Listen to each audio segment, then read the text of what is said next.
පොඩි චමත් හැමදාම අම්මගේ අත අල්ලගෙන තමයි පාසලට ගියේ. අම්මේ මගේ අත අල්ලගන්න. ඒ තමයි පොඩි චමත් නිතරම කියපු වචනේ. කාලේ ගෙවිලා ගියා. චමත් ලොකු වුණා. හොඳ රැකියාවකුත් කරනවා. අම්මටත් හොඳටම වයසයි. දවසක් අම්මට හොඳටම අසනීප වුණා. බෙහෙත් ගන්න පුතත් එක්ක යන්න ඕන වුණා. අම්මා හෙමින් කිව්වා පුතේ මාව එක්කගෙන යනවද?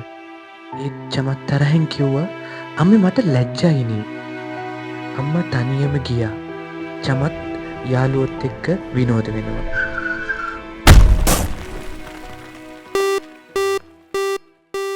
චමත් අම්මගේ අත අල්ලගෙන කිව්වා අම්මේ එදා වගේම අපි අත අල්ලගෙන යමුද?